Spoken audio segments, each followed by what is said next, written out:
Tell me one damn thing that human beings are not suffering. You want the whole damn world fixed before you can be peaceful and happy.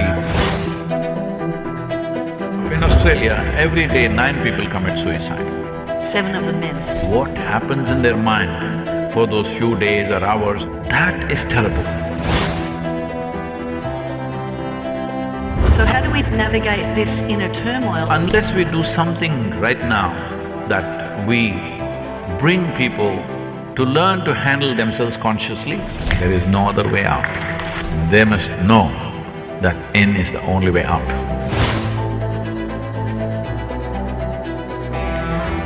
Good afternoon, everybody. Thank you for joining us here at the Melbourne Convention Centre. We're waiting for… They haven't turned on your microphone. We've all come here to hear him speak and we can't hear a word. This should be a really interesting conversation. My name's Layne Beachley, you're going to listen to me for the next 2 hours. Namaste. I could teach you how to surf sitting here. We could do all sorts of fun things. But it's so great to see so many beautiful smiling faces who have made the effort to be here today. Is he coming? Have you been turned on? Wrong question. Ooh!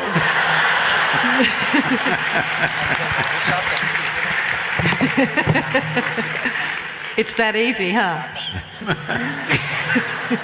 Because I'm always on. Nobody needs to turn me on. Okay, just share that gift with us now. How do we turn ourselves on? One second.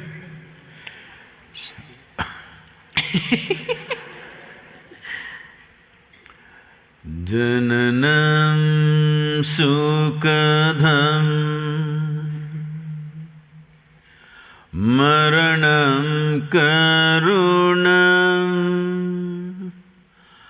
milanam maduram smaranam karunam kalavashadiha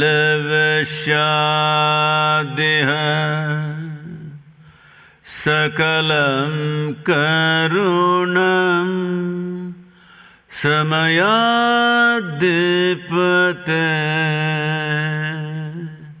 akilam karunam. Namaskar to everyone. Layne, you are the champion, so you lead. And you are the guru. So, riding here in a taxi this afternoon, I had a lovely Indian driver in our taxi. His name is Suman. He's in the audience here today, this afternoon. And he said, when I drop you to the convention centre, I'm going to park there because I've got a big event to go to. He was very excited. And then one of my passengers said, well, the person who's sitting with the mystic today is in your back seat. He's like, oh my God, Sadhguru is within me. He made this happen. It was like his energy almost exploded out of the car. And that same level of energy and explosion occurred the minute you sat down at the front of this room. It was a whole new experience of a mosh pit. I mean, I'm married to a rock star. I'm used to see people throw themselves at him, but that was next level. People touching you, people crying, people yearning to be near you, to be with you. That's a pretty powerful gift. It's their love. It's their love for you. Not me. But how does that… It's silly to ask you how does that make you feel, because I know you feel just centeredness in love. But my question is, why do you feel that people desire so strongly to be within your presence, to be within your space, to get so close to you, to touch you, to feel, to be a part of you? So, see, what is a human being yearning for? It looks like they're looking for different things. But essentially, whether they're seeking education or wealth or money or relationships or whatever, essentially they're looking for some sense of fulfillment. Everybody believes this thing will do it for me, somebody believes that will do it for me. So, what they believe as what is going to fulfill them may be different. But the common factor is they're looking for fulfillment. If you want fulfillment, you know, different people are doing different things. If you do it on the physical level, seeking fulfillment, it could be food and sexuality, people are seeking fulfillment. If you do it on the mental level, it could be ambition, conquest, or simply shopping. If it's on the emotional level, people are looking for love. So these are all the different ways. See, there are only four things with which we can work. We have a body, we have a mind, we have emotions, and we have fundamental energies, life energies. These are the only four ways they can act. So physical things they have tried, it brings momentary fulfillment, but again you're in square one after some time. Whatever is ambition, whatever is those kind of things, acquiring things in life, all these things are meaningful only when you don't have it. The moment you have it, it means really nothing. Most people are taking pleasure that somebody else doesn't have it and they still value it. Enjoying other people's failures, you know. But essentially, all things that you desire are meaningful only when you don't have it. The moment you have it, for most people, precious things that they've bought are all like somewhere junk in the house. Hello? How many things that you shopped for have not been touched or looked at for the last 6 months? That says everything, isn't it? So what is the way to remain fulfilled? Fulfillment not as a goal, fulfillment as a process itself, as a life process. So when they find a way, that way can only be inward. So in some way, you're looking there, when you turn around and look here, when you see it's so simple, well, it overwhelms them, you saw. You say that the way out is actually within. The only way out is in. There's no other way, because human experience, no matter what, whether it is turbulence or tranquility, whether it's joy or misery, agony or ecstasy, pain or pleasure, everything happens from within. There may be a stimulus from the outside, but it happens from within. Whatever you can instigate with a stimulus, you can also instigate consciously, without any stimulus from outside. It's like if you had a car in 1950s, morning you had to push start it. Today your car is self-start, I believe, not your surfboard, but cars are self-start. Yeah. So, the question is this: whatever is your experience happens within you. Do you want it to be in such a way it is on self-start, or it needs a push from outside? When you find a self-start, then everything that you want is right here. You don't have to run after anything. What you do in the world is as it's needed. People keep asking me, Sadhguru, what drives you like this? 7 days of the week, 365 days… I said, nothing drives me, I drive. Nothing drives me. I'm essentially lazy, but they're not giving me 1 day break. The challenge that we have though, quite often, that when we go within is often filled with fear, anxiety, anguish, sadness. So how do we navigate this inner turmoil to create inner peace? See, when we say within, where does anxiety, anger, this, that happen? I'm just asking a simple question to all of them. The human misery, whatever type of misery, these are all different names for misery, unpleasantness. Where is the manufacturing unit for human misery? Melbourne, is it? Where is it? In your mind. So you are just going into the mental space and thinking it's full of all this. No, In mind you can do whatever you want. As an experiment right now, if I ask you to close your eyes and think of a mountain, can you do it? Yes. Vividly. You can. Ocean, of course you can do it. Absolutely. So I'm saying, you can go to any place in your mind. People have dreams which are more real than real for many of them. Simply because in your mind you can create any image. That is the beauty of human mind, that you can create whatever image you want. So you can build whatever you want mentally. But if you start believing it's true, then generally this will get labeled as neurotic. Let's say you build a castle in the air and you start believing it's true, then you're neurotic. If you start living there, you're psychotic. But a third person will come and collect rent for that castle, that is a psychiatrist.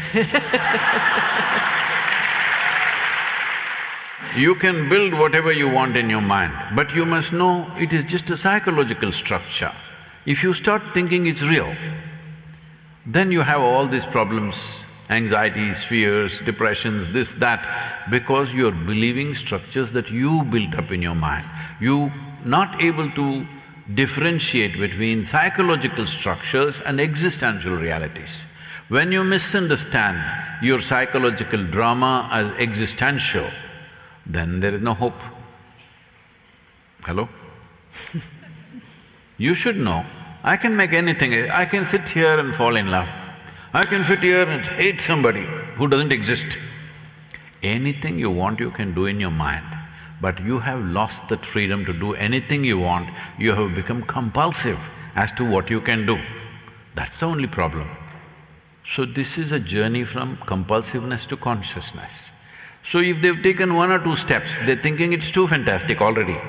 I want them to walk further, but they want to fall down. No, no, no, I want you to… you've taken 2 steps and if it's feeling so fantastic, if you make the entire journey, how fabulous it'll be. That's what you need to do. Not thinking, this is it, Sadhguru, I got it. That's not the point. 2 steps are looking so wonderful, you must go all the way, isn't it? Hello? Yes. Say yes, no? Please. So how do we develop that process? How do we create that sense of See, peace? Always anything spiritual, the word spiritual is one of the most corrupted words. Yes. Because it's been captured by all kinds of people, because spirits means there are some ghosts and goblins who will come and do this and that stuff, otherwise they're in heaven and they come, whatever. This has been captured. Essentially, let me define this. See, this is physical. How did you get this? When you were a child, when you were born, you were only this much, now you become this much. How did it happen? Just the food that you've eaten, isn't it? It's an accumulation over a period of time. Whatever you have in your mind, that is also accumulation of impressions. Whatever you accumulate can be yours, but cannot be you, isn't it? What I gather can belong to me, but cannot be me, is that so? Hey, I'm talking to you, huh?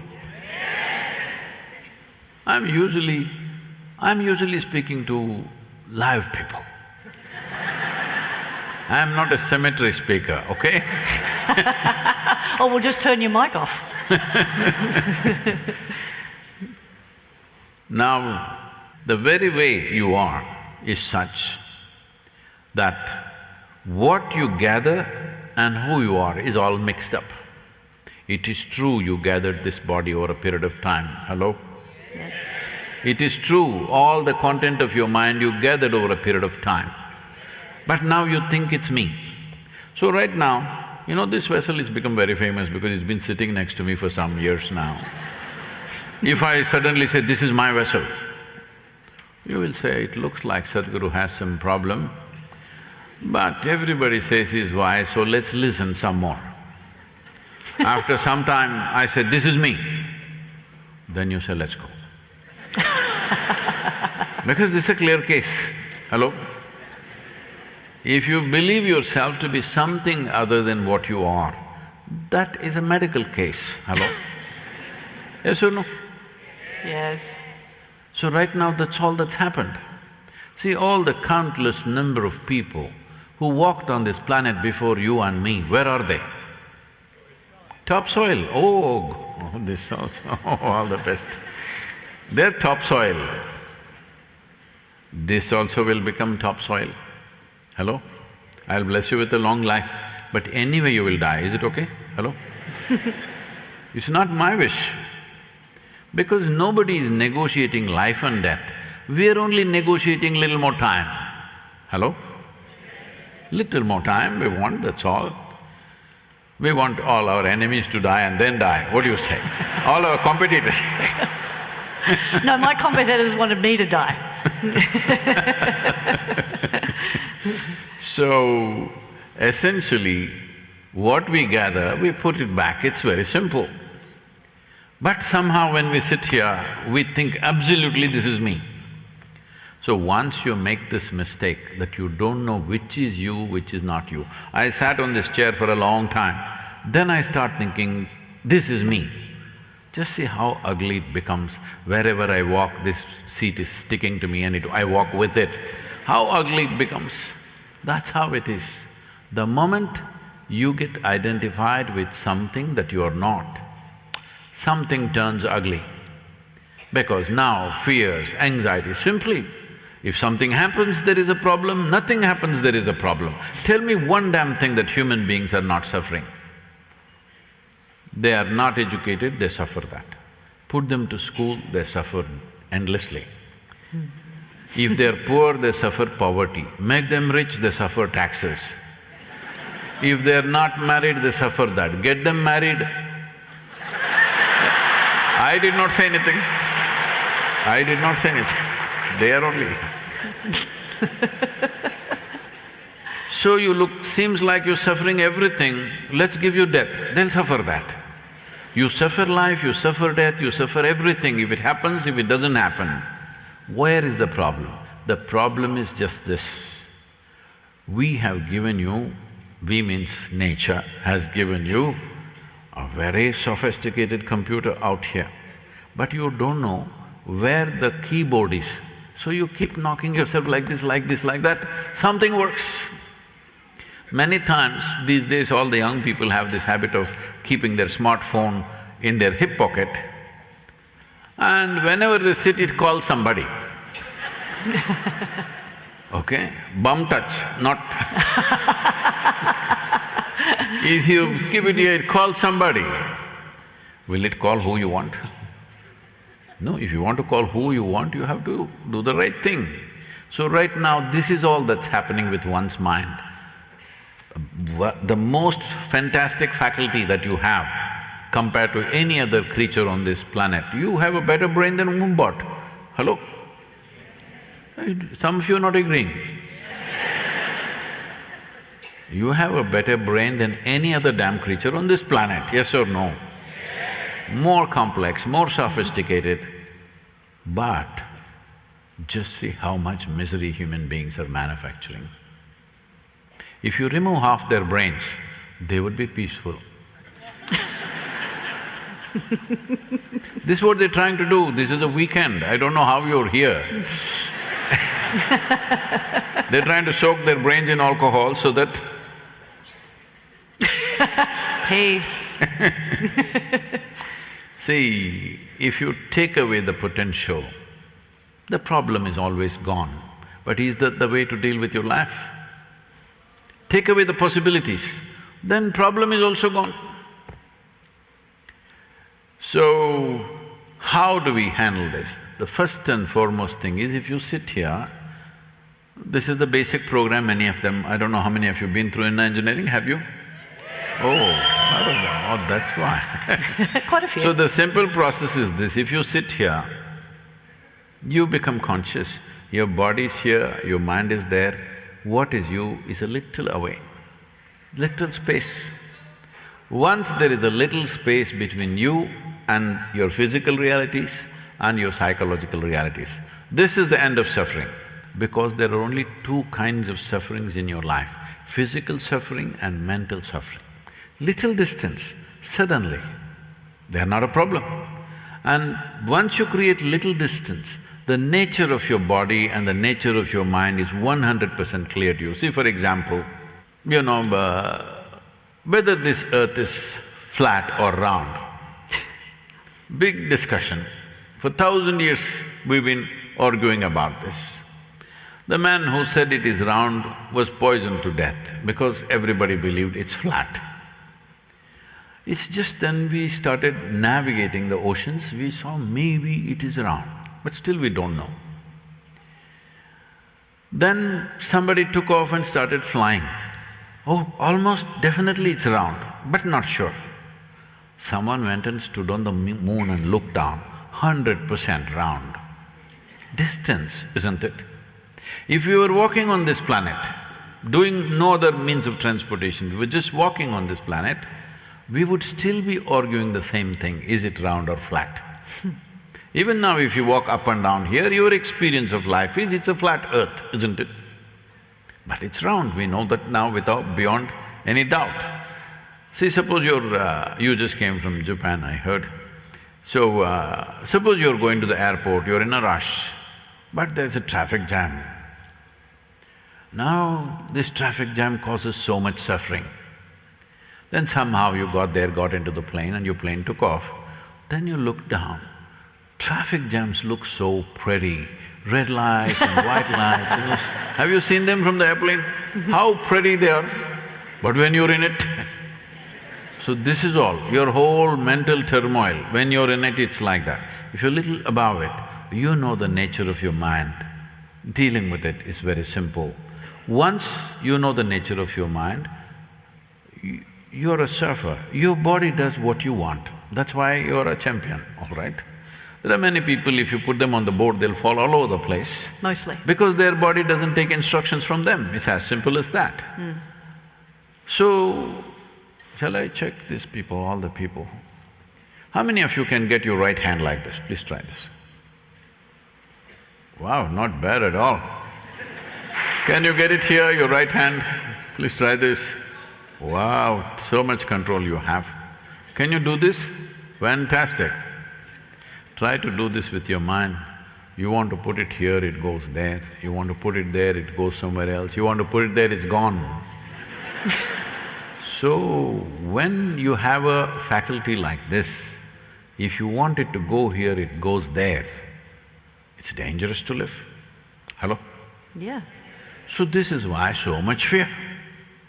Because basic faculties are not in your hands.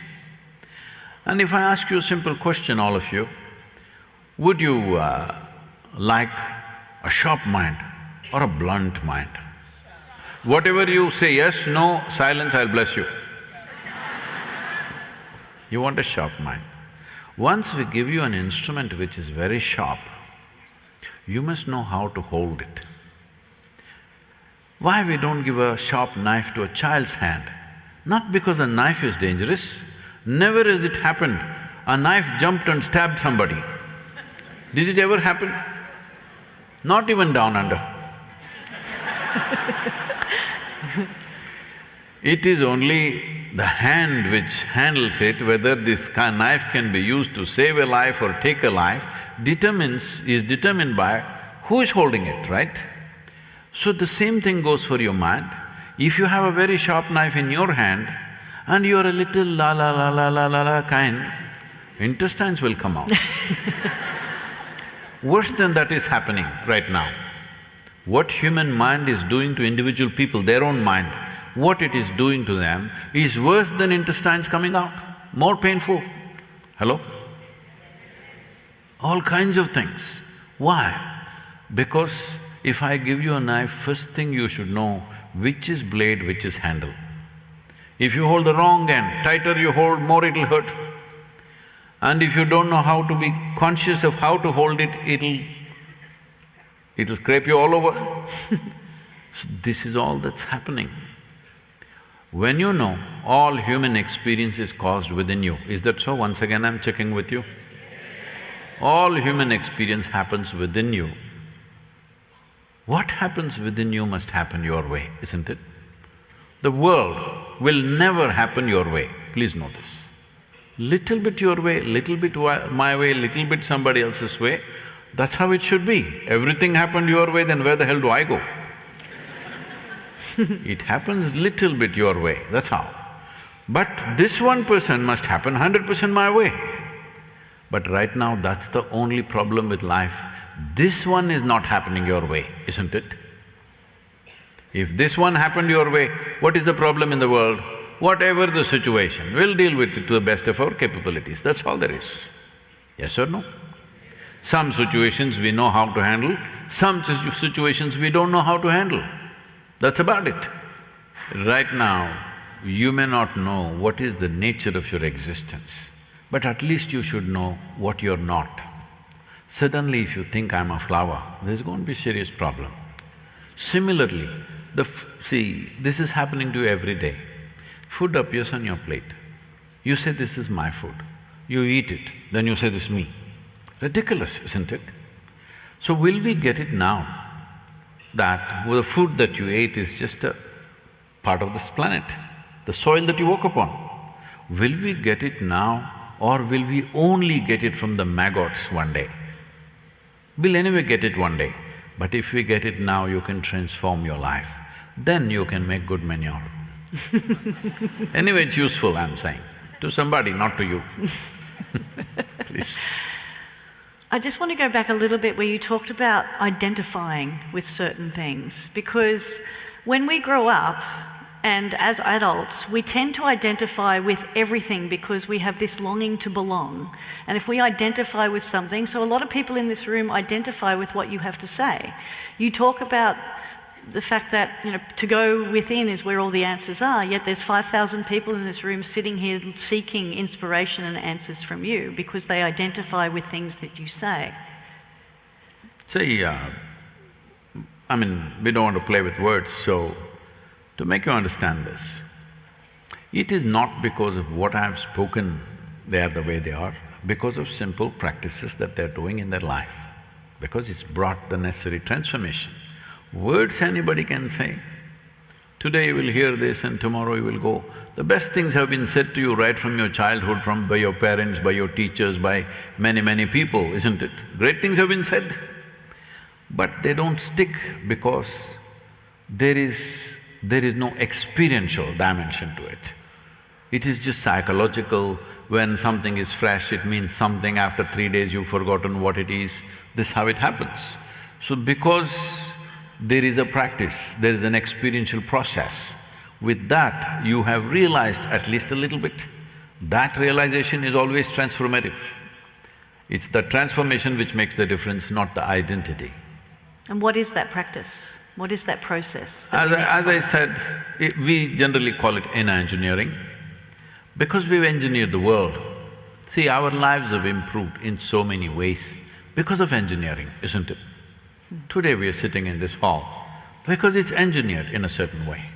Now, yesterday you're in The today you're here. This is engineering, you didn't swim or surf. Airplane brings you. So this must be understood. If suppose you did this 100 years ago, or let's say 200 years ago, you flew from Japan to here.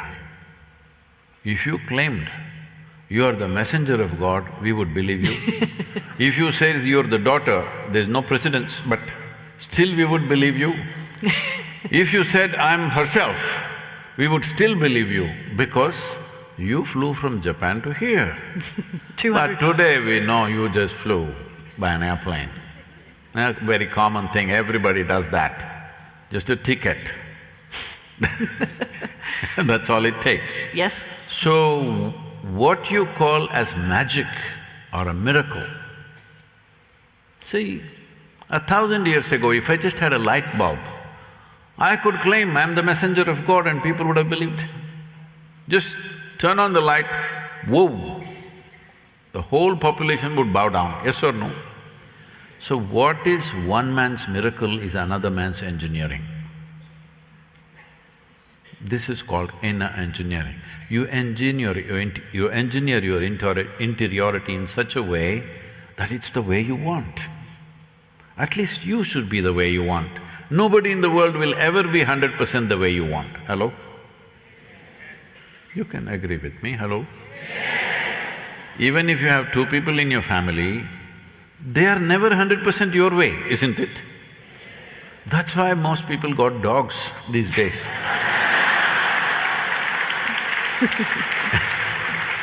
But these days even they do their own thing.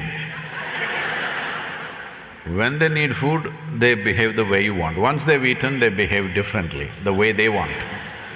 All right. Once they have what they need. So no one, just no one in your life will ever happen the way you want.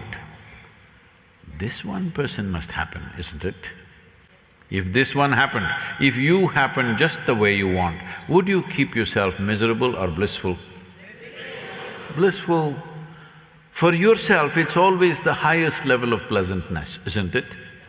Sometimes what you want for your neighbor may be debatable, but what you want for yourself is always highest level of pleasantness. What is pleasantness? See, if your body becomes pleasant, we call this health. You want it? Yes. See, from now on, when I ask you a question, yes, no, silence, I'm going to bless you, it's up to you. Health. If this becomes very pleasant, we call this pleasure. Oh, biggest, is it? Yeah. They want pleasure. If your mind becomes pleasant, we call this peace. Yes. If it becomes very pleasant, we call it joy. If your emotions become pleasant, we call this love. If it becomes very pleasant, we call it compassion. If your very life energies become pleasant, we call this bliss. If it becomes very pleasant, we call it ecstasy. If your surroundings become pleasant, we call this success. Only to create pleasantness in your surroundings, you need the cooperation of the world around you, many forces around you. To create pleasantness of the body, pleasantness of the mind, pleasantness of emotion and energy is 100% your business. Pleasantness in the world, you need cooperation from people, otherwise it will not happen. Getting cooperation from various forces and people is a question of skill. Not everybody can do it to the same extent, but keeping this one pleasant is 100% possible for every human being. Only thing is they have to become willing. Oh, Sadhguru, I'm willing, but I get angry. No, no, no. See, it is that butt, you have to kick that butt. Yes, but if you don't kick that butt, it's not going to happen. Yes, I want to be like this, but look at the way she is, I can't be happy with her being like this. There's no end to this. You want the whole damn world fixed before you can be peaceful and happy, you are not going to be peaceful and happy.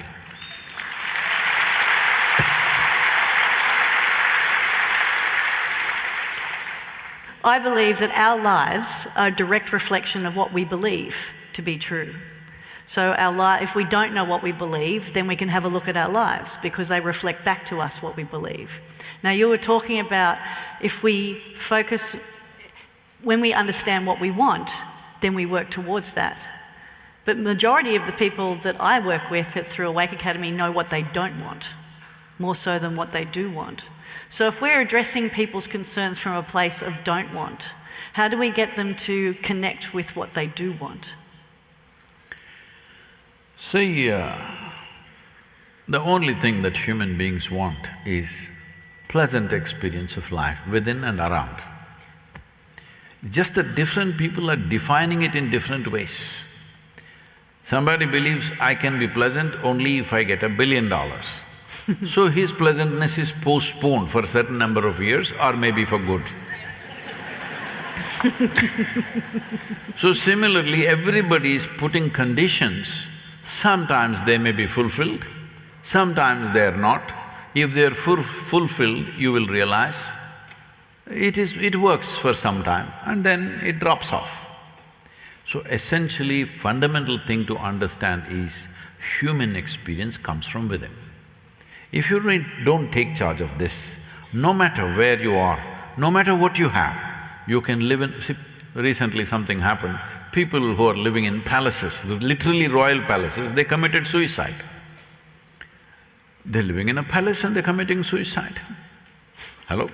Yes. See, the nature of mind is such, whatever you dwell upon, generally it manifests that. If you're dwelling upon, I don't want small waves, even the damn ocean will throw very small waves at you. Yes, I don't want to be late. So,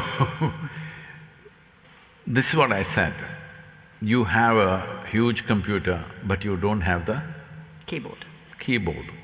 So somehow it's working. Once in a way, it works the way you want. Rest of the time, it's in reaction to other things. You must understand, the fundamental aspect of being human is this. You're the only creature on this planet who is referred to as a human being. Umbat, being, just a umbat. Elephant, being, no. Tiger, being, no. Ant, being, no. Only you are a being. What this means is, if you explore the possibility, you will know how to be. If you know how to be, then what is the problem? Right now the problem is you don't know how to be. So, this problem is because, you know, that Englishman Charles Darwin said, you were all monkeys at one time. Not me, that guy. What were you? Charles Darwin said, Yeah. you were all monkeys and then you became human. He also said other things, I'm making it very simplistic. A goat could have become a giraffe over 1,000,000 years' time. A pig could have become an elephant over many more million years of time. But a monkey became a man rather too quickly. Yes, to a point where anthropologists are searching for a missing link somewhere. Did you find any? So, if you look at the DNA science, what the DNA scientists are saying today is, the DNA difference between you and a chimpanzee is only 1.23%. 1.23%, not much of a difference, isn't it? So physiologically, that's how close you are to a chimpanzee. But in terms of intelligence and awareness, you're worlds apart from a chimpanzee. So this is your problem. You have an intelligence for which you don't have a stable enough platform. Unless you stabilize this, your own intelligence is going to freak the hell out of your life. We stabilize ourselves through… Yes, Self. in many ways, you're on a surfboard stabilizing yourself. Yes.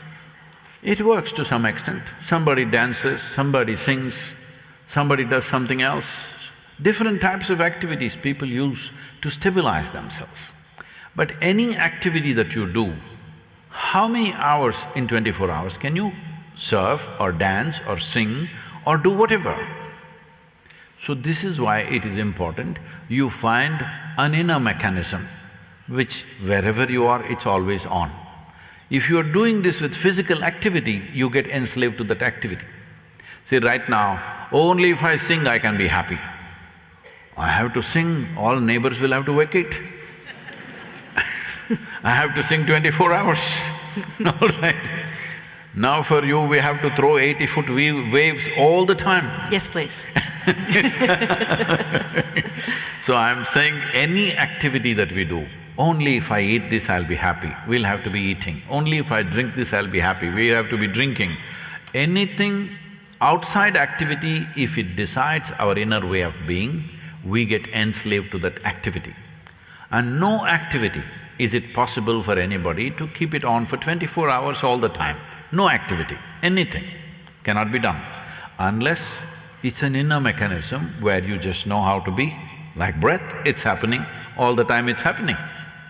So this is where the yogic systems are important. We start with outer activity, slowly take it inward in such a way, a transition happens where even if you don't do anything, it's the same way.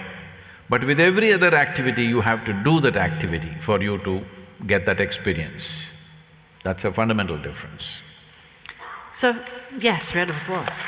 So, I think about putting that into context for the children of today, because there's a lot of inactivity now with children when it comes to devices and phones and Their thumbs are growing, the thumbs Yes, yeah, the thumbs are getting a good workout, which thumbs is… up, you know. Thumbs up, yeah. Or thumbs down, not good for children. But when we think about the narcissistic nature of social media, for example, and the distraction, because it's distracting them from honouring their feelings, being aware of how they feel, because they're more concerned about getting shares, comments and likes. And it's distracting them from the nature of who they are. How do we inspire our children to explore the limitless nature of themselves? See, this is a responsibility those of you who choose to become parents have. A child means it's not just a reproductive job. You're manufacturing the next generation of people. What kind of people will live on this planet is determined by you now. Very important responsibility. Hello? Yes. What sort of people will populate this world in the coming generation is determined by the mothers and fathers of today. When this is the case, it should not be taken lightly. And of course, you know that human beings are not an endangered species. Hello? Yes or no? You know that they're not, or you… Yes, Okay. they are not. We are not an endangered species.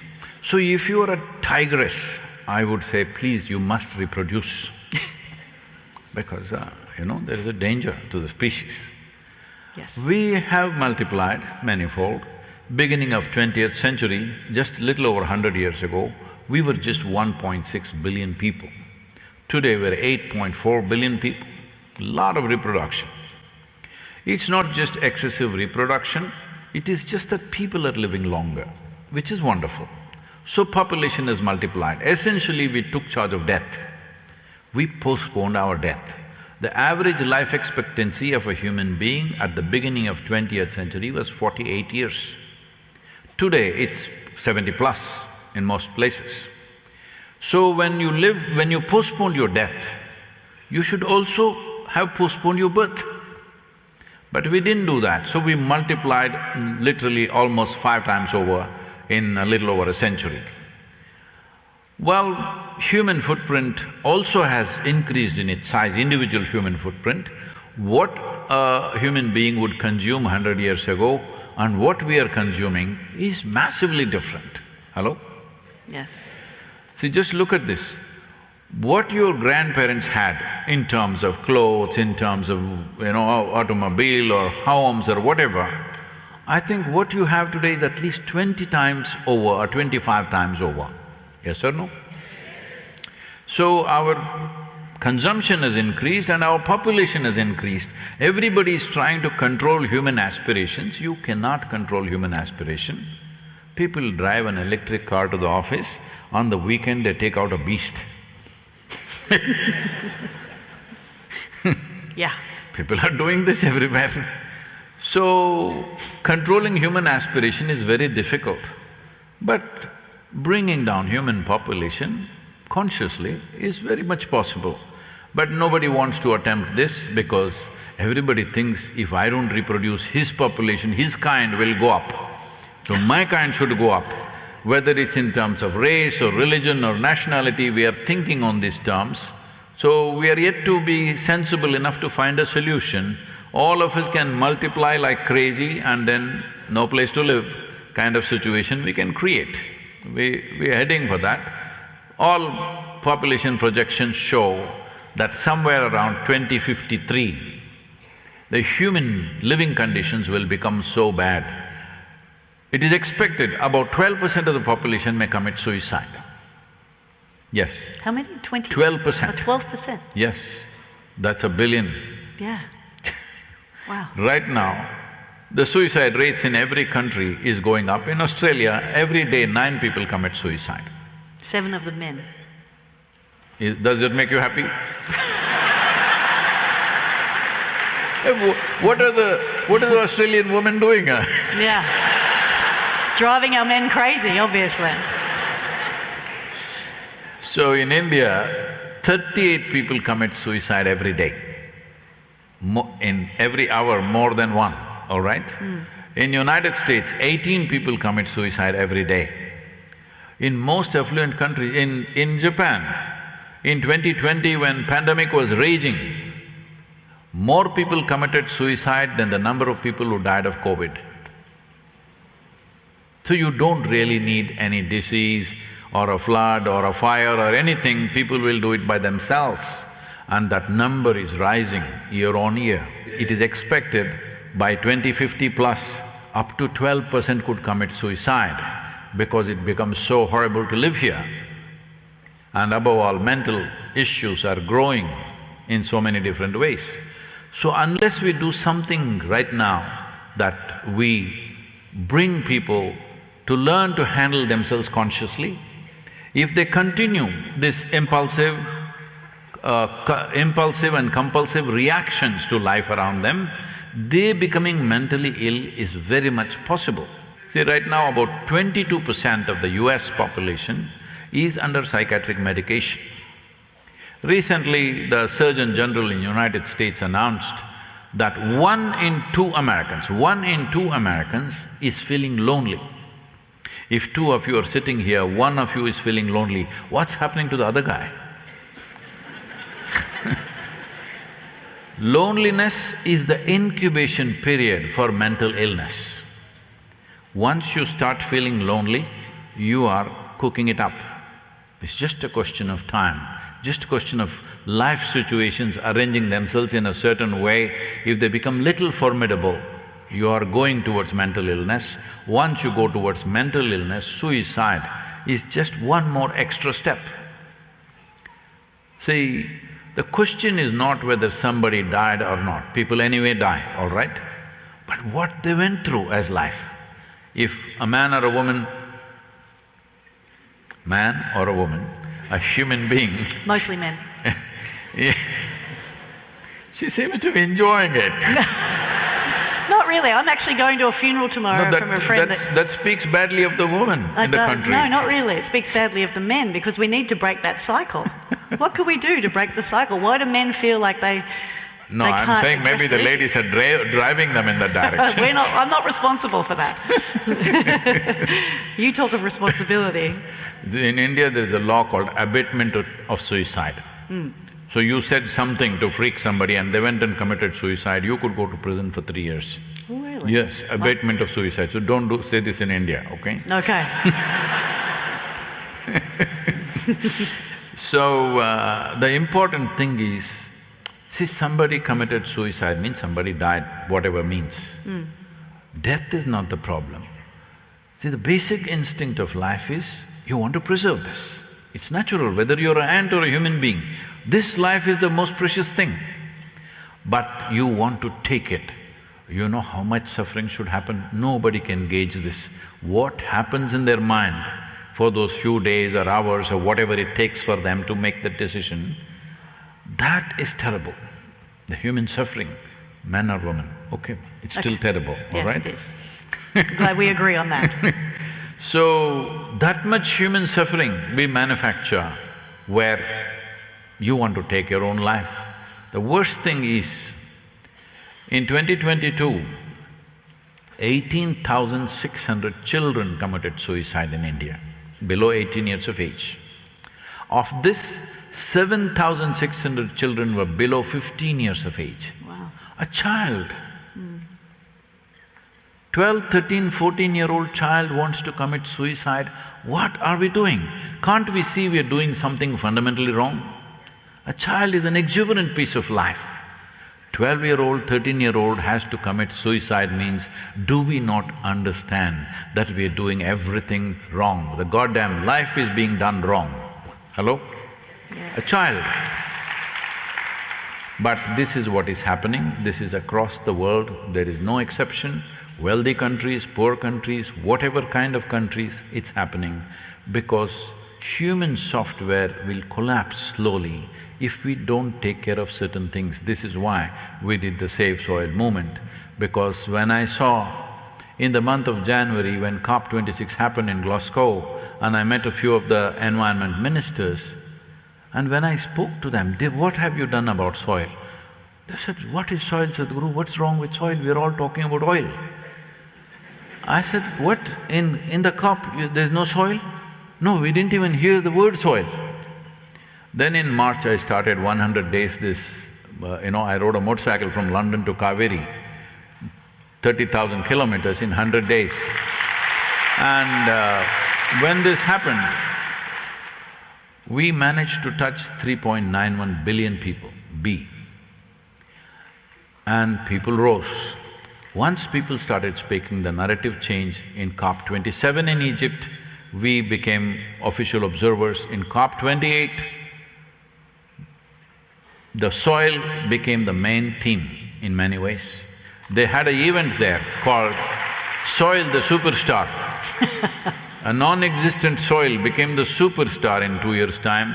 We are already working with Azerbaijan, which is the next host for COP29, where we will make soil the main theme. Now European Union declared, if you address soil regeneration, 37% of climate mitigation can happen.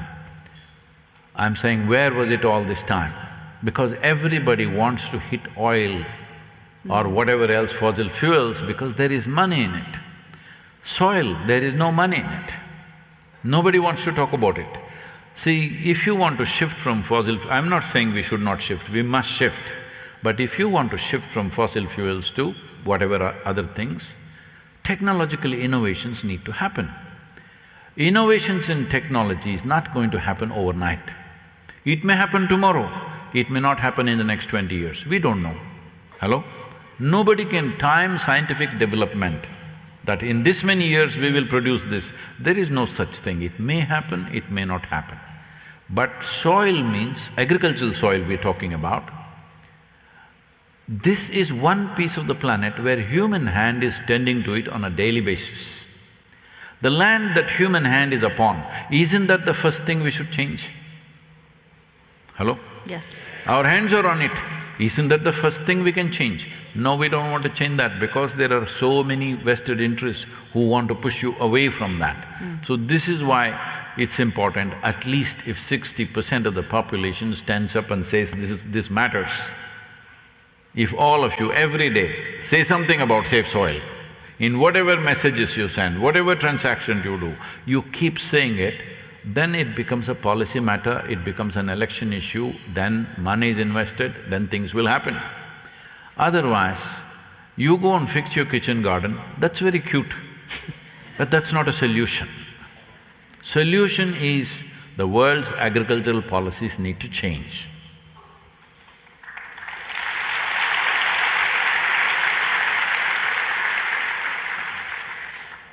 You say that the pursuit of happiness is tearing this planet apart. Isn't it? Everything that human beings are doing is in pursuit of their happiness. Can I tell you a little story? Go right ahead. This happened. There was a potato farmer. One day he felt like eating apples. So he went in search of an apple tree. He found one. Then, being a potato farmer, out of sheer habit, he started digging the ground for apples. When he found no apples, he became furious and dug furiously. After some time, slowly the tree came down upon him. That's what we're doing.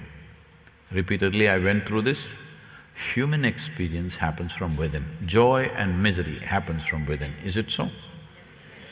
But you're digging up the whole damn planet to find happiness. Potato farmers, digging for apples.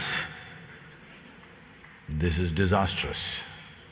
So without a shift in consciousness, once people are empowered with technology and you tell them, don't use it, it's not going to work. You cannot stop, believe me. Because with the technology that we have, We don't need 1 billion people to destroy. 10 people can destroy the planet. Hello? Yeah. You don't need the whole population to do it.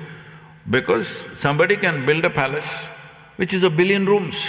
People have built 1,000 rooms, why can't they build 1 billion rooms? 100, 200 years ago, there are people who built 1,000 rooms in their house. Like ghosts, they are allowed to walk around, but still, they have 1,000 rooms because your competition had 500 rooms. If your competition goes on 80-foot wave… 50. 50-foot wave. Can do that. So, this in pursuit of happiness. Happiness cannot be pursued. If you… like you said, you're always looking for things that you don't want. You're thinking, I should not be miserable, I should not be frustrated, I should not be depressed. If you just remove what you don't want, see, happiness is not something that you have to attain to. Even as a little child, you were joyful by your own nature, isn't it? Hello? When you are 6 years of age, somebody had to work hard to make you unhappy. Today, everybody has to work hard to make you happy. The whole equation. Everything turned around. What happened?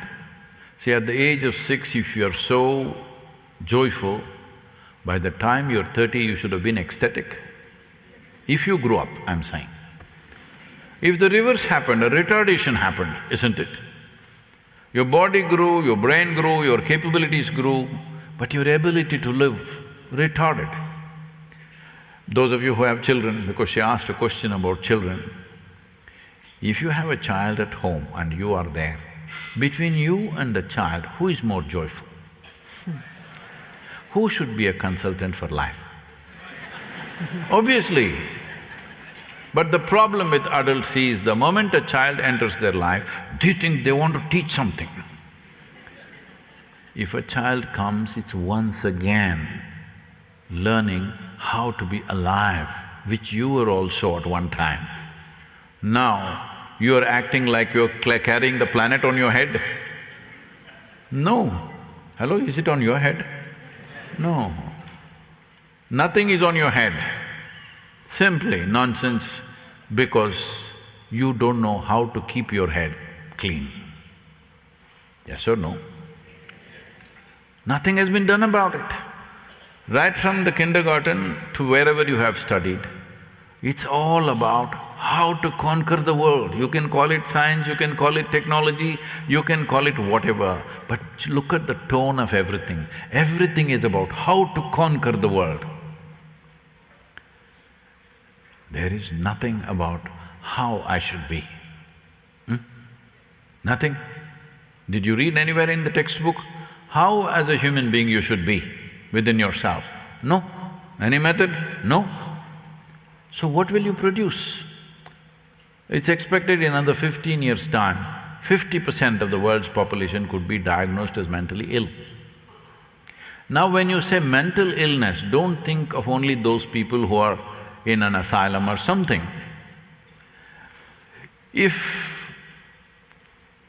Shall I redefine mental illness for you, is it okay? Hello? If you're getting angry for 3 minutes a day, you are mentally ill.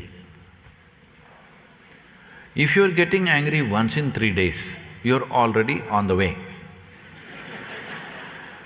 Because you got angry with somebody just for 1 minute. They think you're mad anyway. Yes or no? So, just imagine, people around you, they have come to learn to live with mad people. What else to do? Not much choice, everybody seems to be in the same way. Can I tell you a story? This happened in Minnesota. This year there's been excessive snow. So a lady was going to a party in the evening and her car front tire went flat. She's been driving for many years, but She never had a situation where she has to fix a flat tire. So she pulled out the manual, looked at where the jack is and how to put it, everything she's learning, but she heard weird sounds around her. She looked, here is a mental asylum, a 20-foot wall. People are screaming and howling from inside. So she got a little scared, then the protection of 20 feet wall, nobody's going to climb that and come over.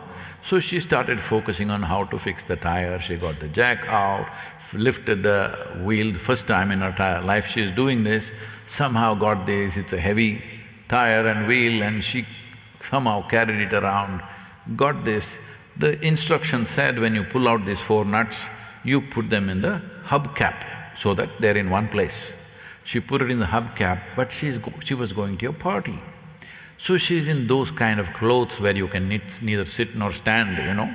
Oh. And she's on 6-inch high heels, she's tottering around with this heavy tire and she stepped on the hubcap. All these 4 nuts flew in 4 different directions, as nuts always do, you know. Especially when stepped on by stilettos. And it fell into the snow and it disappeared. She removed the main tire, brought the stepney, but no nuts. She was looking at it totally dejected, what to do.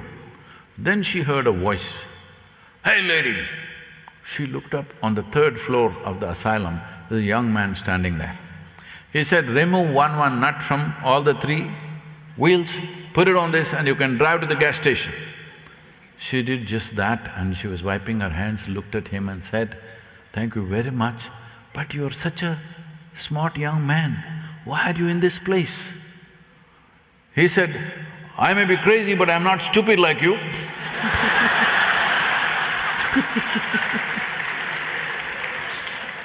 So you must make up your mind which one you want to be. Crazy or stupid? Yes. Because madness is an inevitable consequence of mishandling yourself. When I say mishandling, the first mishandling is you believe yourself to be something other than who you are. So these 3 boxes you must create in your life. What is memory? Memory is here. See, what is it people suffer? Just look at this. What happened 10 years ago, they still suffer. What may happen day after tomorrow, they already suffer. Yes? Yeah. They're not suffering life, they're suffering 2 most fantastic faculties of being human. That is, we have a vivid sense of memory which makes our life rich, and we have a fantastic sense of imagination which allows us to create so many things in the world. These are the 2 things they're suffering. If they had the brain of an earthworm, they would all be peaceful. Hello? And they would also be eco-friendly. So, essentially, it's the brain. See, about 4-5 years ago, 4.5 years ago, I think, there was a young woman in Hyderabad. Anybody Telugu people are here? Oh. So, she was a television anchor. One day, from her 5th floor balcony, she just jumped out and killed herself. She left a note in her house, "No one is responsible for my death, my brain is my enemy." To give you this brain, it took millions of years of research and development. You can just dismiss it with one word, evolution. But it is millions of years of research and development, isn't it? So much has happened. Wrong things have been done by nature and again corrected, so much has happened to get you to this place, and now your brain is your enemy. Look at this. This is the tragedy, that the best things that you have, you turn against. Once your intelligence turns against you, no god or devil can save you. That's the end of it. Hello? If your intelligence turns against you, it's over. So why does it turn against you? Simply, the fundamental mistake is you're identifying with things that you're not. Once you start that process, madness has begun. Some people will mature very quickly, others will go on slowly. Because people think it's normal to be stressed, they're crazy. People think it's normal to be afraid or fearful, they're crazy. They're looking for that kind of company, that's all. But you must understand, if your mind creates something that you don't want, you are crazy. Suppose your two fingers start poking at your eyeballs. You crazy or no? Hello? So if your hand does it, you can see it. If your mind does it, why can't you see? Your mind is poking you from inside. Why can't you see beginning of madness is happening? Whether you will mature or not depends on various situations around you. This is why everybody wants to meet the best human being on the planet. They don't want to be the best human being, they want to meet that person and screw them up.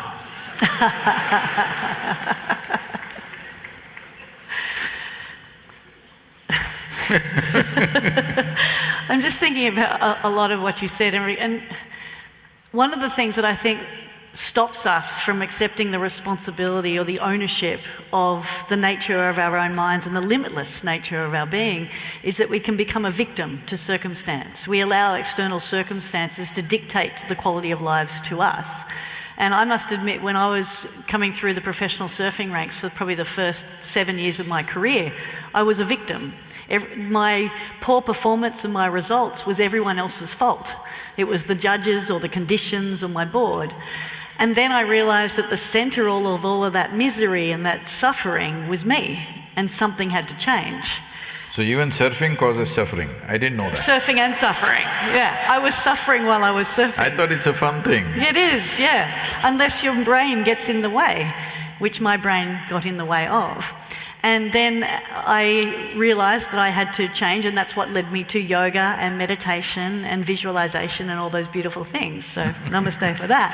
But I still felt uneasy. I still felt uncomfortable.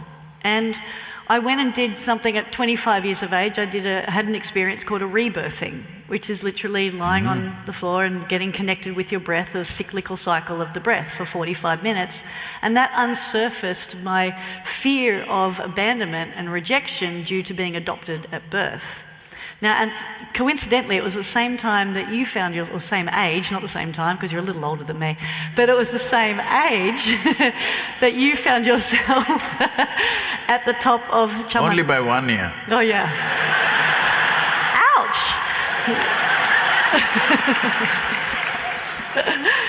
Same time that you found yourself on Contemplation Rock and Chamandi Hill, 25 years of age, and you experienced that explosion of exuberance and blissfulness.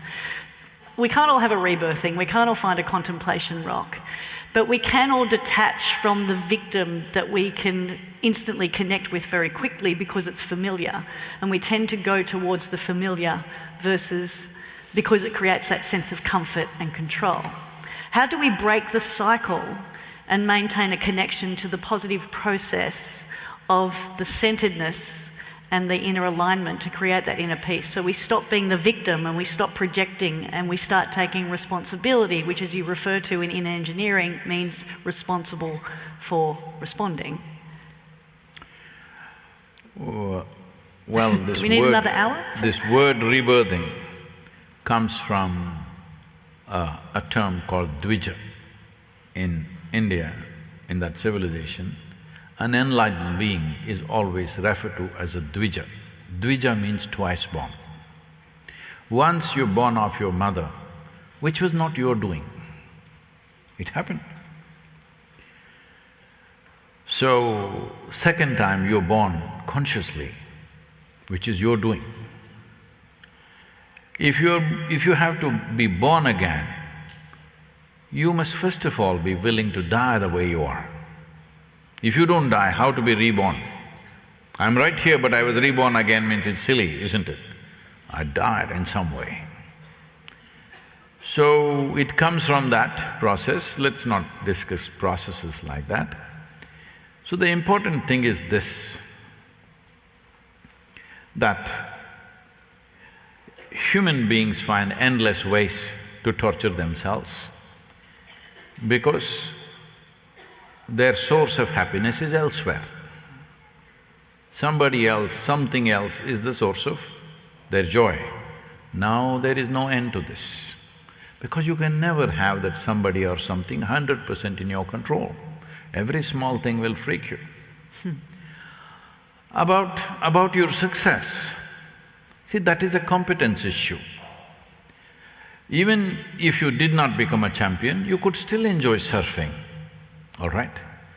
Becoming a champion is a question of competence, application, devotion to what you're doing. I keep repeating this word because the word devotion has been captured by religious people, which is a very wrong thing.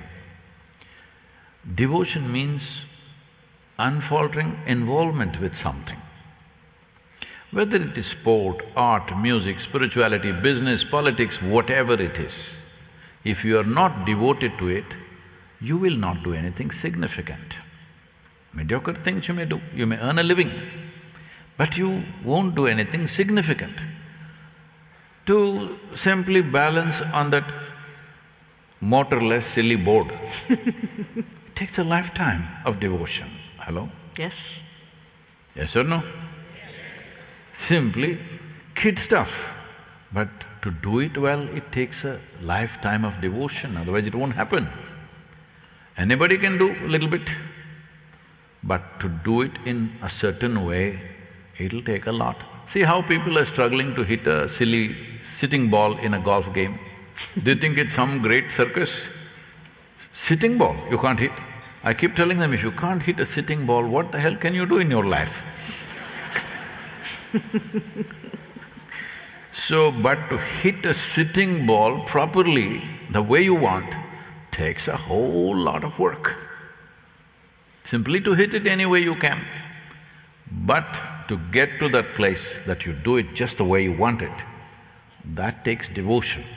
It will not happen with concentration, it takes devotion, absolute involvement. Why I'm saying this, that religion has hijacked this word is, people think devotion means going to a temple or church or some place like that. No, nobody has done anything significant in this world without being devoted to what they're doing. Now, because you were talking responsibility, this whole movement is a movement from religion to responsibility. What this means is, religion means responsibility is up there. Responsibility means it's here. You must make up your mind. You must make up your mind because you're playing tricks. If you absolutely believe everything is done by God, let me see you leave your life to Him, leave your house unlocked, leave your safe unlocked, throw your money on the street. If God wants to give it to you, He will give it to you, otherwise He will take it anyway. No, everything you take care, what doesn't work belongs to Him.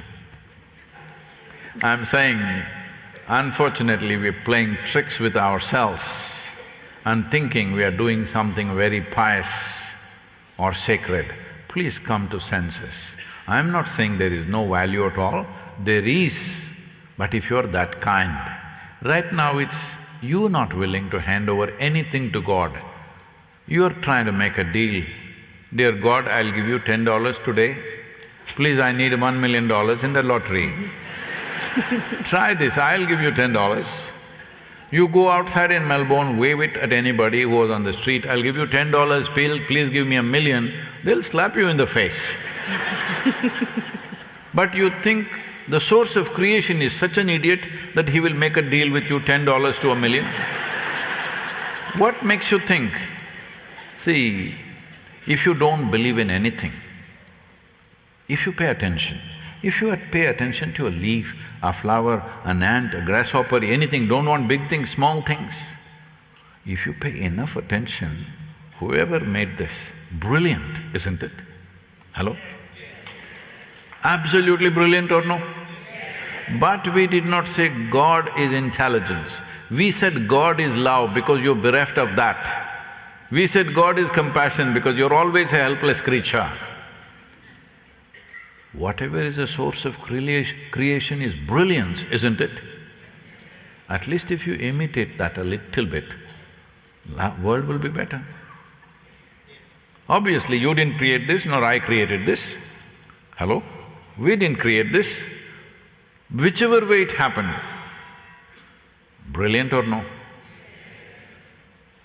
Neither the religious people nor men of science know where this cosmos begins, where it ends. But we are busy making silly conclusions as to how it happened, who did it.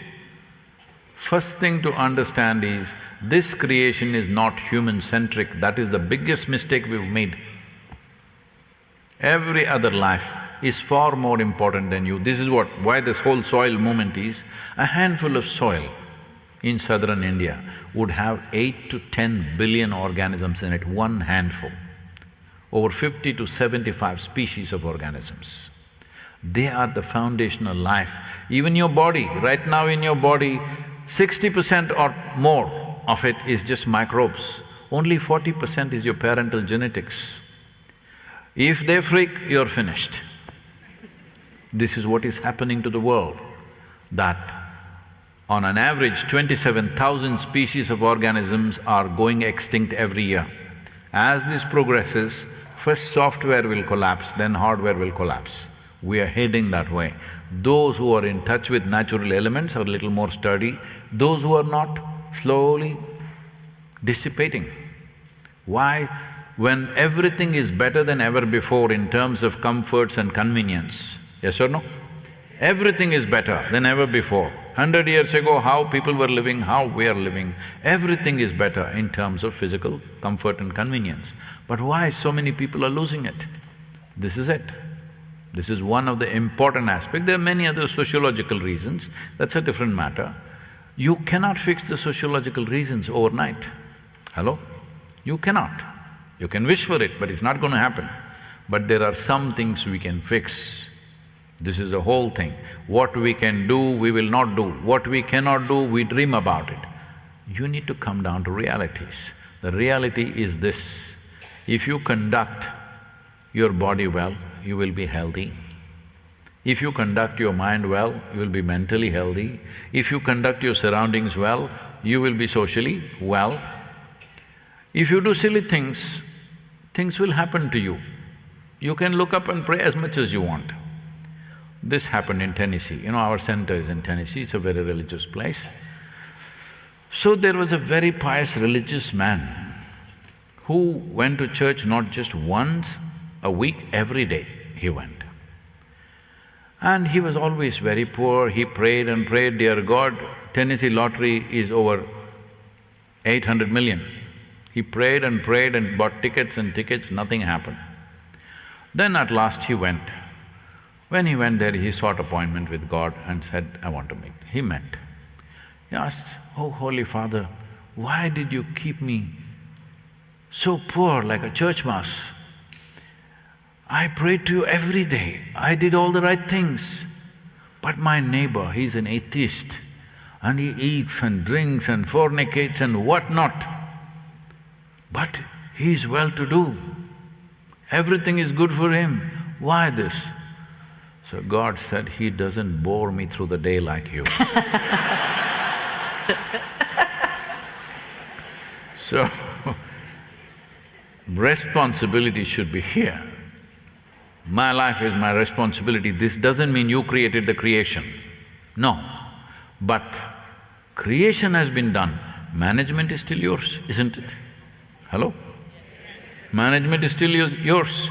So everything that doesn't work there, everything that works here is not going to work. Unless you make it so.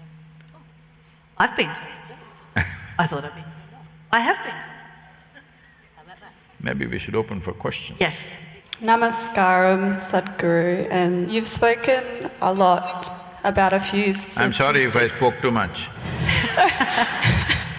You've spoken about a few statistics about the future and that it might be quite a difficult place to live. And I wondered, how do the young people maintain hope with all those difficulties in the future? See, I don't like any kind of predictions because predictions are being made on cold facts. Predictions are not taking into consideration what is beating in the human heart. So, if all of you come alive and decide, in Melbourne, we are not going to be sick mentally, can't we make it happen?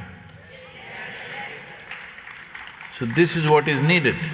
We sit around and say, oh, it's going to happen, it's going to happen. Of course it'll happen. Because we are talking about human societies. Tomorrow's society will be the way we make it today.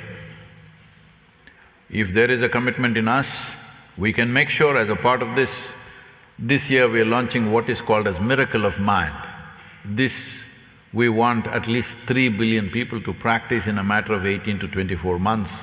This will roll out sometime in September.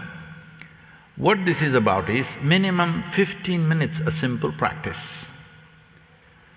At least 3 billion people on the planet, if they close their eyes for 15 minutes and does something about themselves, 12, 15 varieties of things we'll offer, some are physical, some are mental, some are sound-oriented, music-oriented, variety of things. Something you do for your well-being, 15 minutes a day if you commit, you could bring about a change. Because we know people are still hesitant about that till they get into a mess. We are offering a reward.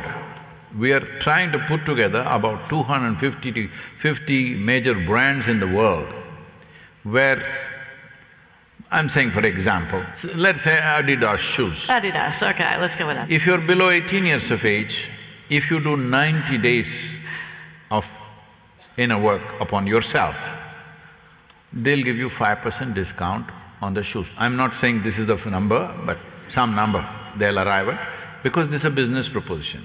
Let us say some car like Toyota will give you 10% discount on their service, but you are driving a Honda.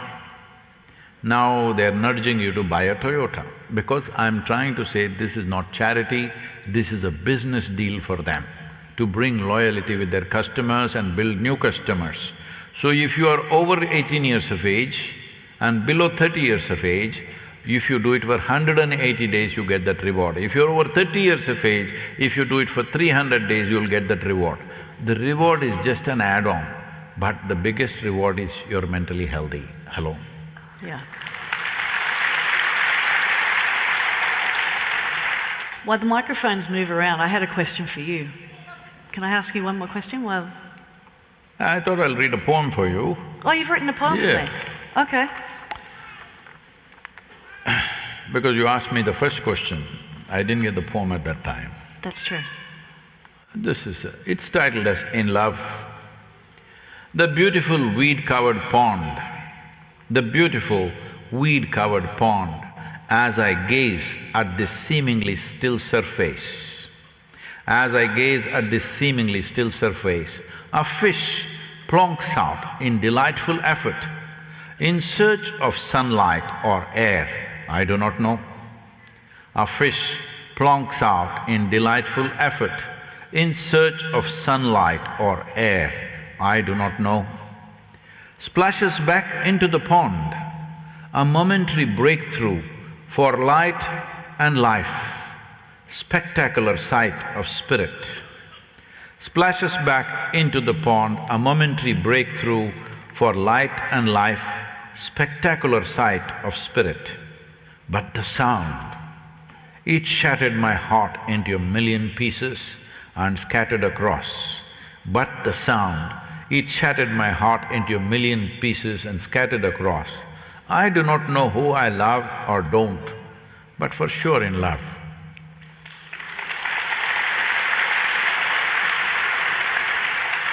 You have a question, is it? Well, it was to the words I don't know. The words I do not know are the door to seeking and knowing. So my question to you is, what do you not know? See, if you look at anything on surface, it looks like we know almost everything. Because we can consult Google and we know Galaxy Z163, how far away it is. Whatever the number, 10 million light years. It helps in a tea party, because you're not going to go there anyway, nor your friend is going to go and check out whether it's 10 million or 11 million. All right? What difference? Doesn't matter, this is all empty stuff. But if you look deep enough, you can't know one leaf in your lifetime. So the question is only, how profound is your vision? So if you look deep enough, you don't know a damn thing in the universe. We don't know a single atom. With all this scientific exploration, we still do not know what is one atom. We know how to use it, break it, fuse it, but we don't know what it is. So this is the nature of life. The more you don't know, the more it means you're profound. Beautifully said. Microphone right here in the front. Namaste, Namaste Sadhguruji, Namaste. My question is how to tune or prepare your mind for the certainty of death, for your close ones, your family, something that we all know is real, but to come to terms with it during the process of life, after especially mid-age life, how does one live with that fact? See, the biggest problem with most human beings is they think other people die. They don't know this will die. You know those dying people? They die. No, you and me die. Right now we can say we are living, or we can say we are dying. Actually, it's the same term. Right now we are dying. The process will be complete one day. We hope to kick the can, but we know we are dying. If you know you're dying, everything in your body is speaking this language, it is dying. It doesn't matter how energetic you are, how exuberant you are, still it's dying, isn't it so? If you pay enough attention.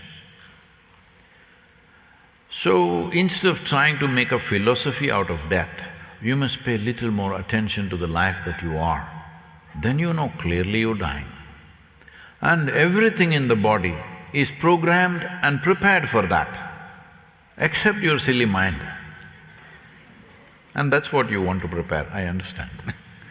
But everything in the body, every cell in the body knows it's dying and it's preparing for it.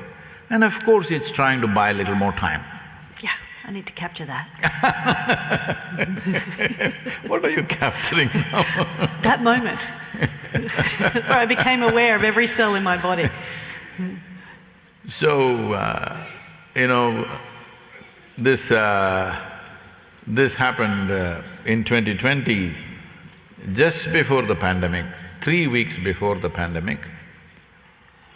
There was a book that was in the writing process or in the editing process for almost 8 years.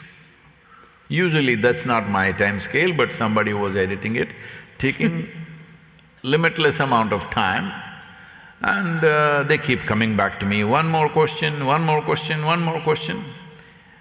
Then I said, it looks like this is going to be a memorial book. Then in February 2020, I said it must be published now. They said, no Sadhguru, there's some more work we need to do this, this and that. I said, no, it has to go now. They said, why? We've waited so long, some more little things, Sadhguru, just spend 3 days with us, we'll put it together. I said, no, it must go now. Then the pandemic broke out. The book got published and pandemic broke out and death was all over the place. It's very important that, especially Western societies have made it like it's a taboo to utter the word death. No, everybody should know that we are mortal. Because it's a limited… essentially mortality means it's a limited amount of time. If you know it's a limited amount of time, you would organize yourself for that. If you think you're immortal, you would live a stupid life. Yes or no? So how do I prepare? See, when it's close, if you try to prepare somebody, they will get paranoid. Because you must understand, everything that you think is me is going to go right now. Your body is going to go, your thoughts are going to go, your emotions are going to go, your personality is going to go, your house, your relationships and the works, your job, everything will go. So when everything that you know is going to go, just an empty space seems fearful. You can't prepare against that. If you allow me, I will share something which happened. You know, when I was about 2.5 years of age, for some reason my mother was unwell, and so I went and lived with my aunt for about nearly 2 years, maybe a little less than 2 years. She was only 18 years of age. She was just married, and she was an exuberant, joyful, loving human being. She took me as her own, and not as her child, I became her buddy. So she took care of me well. I was there for nearly 2 years and then I came back, but we maintained that relationship more as a friend than an aunt. Very joyful, exuberant, loving human being. Everything in her life well, her children came and, you know, the usual things, boys went to America, girls got married as they wanted, whatever Indian dream happened. Small aberrations maybe, but nothing major, everything went well. When she was 69 years of age, she got some tuberculosis in the brain and they said she has just a few months left. She lost it. It was so painful to see her, such a joyful, exuberant human being. Suddenly she lost it completely. And then she passed on like that. Then I saw, this is what spiritual process means. That means something beyond your physical and psychological space, there is another little space. Once you have this little thing, suddenly losing the body, losing the mind is not such a big issue. You have a place to stand. If you don't have that, then suddenly everything looks like hopeless, just threatening. So this needs to happen. As a part of this, we started in southern India what is called as one-drop spirituality. Everybody must have at least one drop spirituality. They don't have to become, you know, enlightened and knowledgeable and stuff. At least one drop, something more than the body must be with you always. If that is not there, when the time to lose this comes, you become desperate and it's natural. So this is very important. Thank you for that question. It might be a little bit of a long question, but I'll try to read it. So we spoke about the human suffering and at the same time that we are capable of our own inner engineering to achieve what we want and make the world around us the way that we want it. And there's also another concept of surrendering to what is and self-acceptance, given that when we are still expecting something even from us, that could also create inner conflict. If we don't get that, then we're also in suffering. So I'd like to know your view on how to keep that balance between, you know, surrendering to what is and also being able to, you know, achieve what we want and be more balanced. See, these are all words that have been used extensively, but let me ask you a simple question. How many of you are really capable of surrendering yourself to something or someone or whatever? Please tell me frankly, be truthful about this. Anybody? No. Then why are you talking about things that you cannot do? You're not willing to do, all right? Don't talk about such things, it's a waste of time. But you can transform the way you think, the way you feel, the way you conduct your life, the way you breathe, the way you sit and the way you serve. We can transform that. Yeah. I'm sure you taught many people who don't know how to stand on the floor to stand on the board. Yeah. Right? Many people can't stand on the spinning earth, they have trouble. But you can train them, you can improve. You can improve the way you think, the way you feel, the way you conduct yourself. every aspect of your life can be improved. But surrender is simply a big word without meaning, because first thing is you're not willing to do, and even if you try, you're not able to do. That's a fact. Am I correct, or is there somebody that I'm missing? This is a fact with most human beings. See, these are all things which are used in a certain context. When you use it out of context, it's very different. There are people like this, yogis, who have completely… they don't even eat, everything, somebody has to take care of them. In a way, a child has surrendered to you, you can think, an infant. But no, try not to give them something that they want, they will bite you. Hello? Even if they don't have teeth. Yes or no, mothers, I'm asking you? Those little guys are not simply easy. Nobody has surrendered. I want to surrender. This itself is a bad idea, isn't it? If you got so overwhelmed by somebody's presence, maybe there are moments when you almost don't exist. If we want to call that surrender, you can, but I would leave it without calling it anything. It's just a beautiful moment when your nonsense was not active. It happens when you're surfing, it happens. It does. When you're kicking a ball, it happens. When you're singing or dancing, it happens. Or if you're capable, it can just happen sitting here. See, these days I'm not getting any time, but if I close my door some days, 4 or 5 days, I don't read, I don't look at the television, I don't even look out of the window. 4 or 5 days, I don't have a single thought, I simply sit there. Because being alive is a far bigger process than your thought process. Hello? The life process is far bigger than your thought process. But because you went to school, and maybe you got a PhD, I don't know, you think your thought process is bigger than the universe.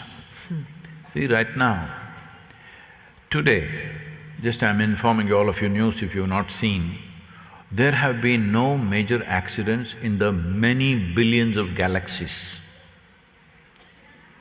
You didn't get the news? Nowhere there's been any major accident, everything is flowing smoothly. And in this universe, there's been no major trouble, everything is going well. In this solar system also, planets, nobody went into each other, everything is going fine. So everything in the whole cosmos is going fine. But you're sitting here and you have one nasty thought in your head. And you think it's a bad day. It's lack of perspective, isn't it? Hello? In this limitless cosmos, everything is going well. One bad thought, one nasty thought and you think it's a bad day. The problem is, you must understand, in this universe, in this cosmos, this planet is a tiny speck. Hello? Australia is a super micro speck. In that Melbourne is a super micro speck. In that you're a big man. This is not a simple problem, this is a very big problem. So you have to get the perspective, you're less than a speck of dust. Tomorrow morning if you, me and everybody disappears, everything is fine. Hello? In the creation. Our life matters to us, that's a different matter. But if we lose perspective, we'll do all wrong things about ourselves and everything else. True that. So to respect everyone's time, I will just ask the last question.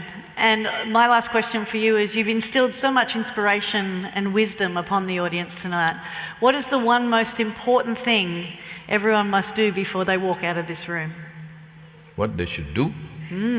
I know you don't like telling people what to do.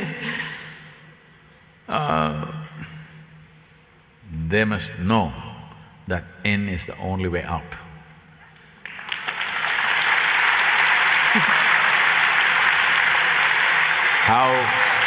How they find the way in is up to them. If they need help, we can offer, otherwise they can find their own way.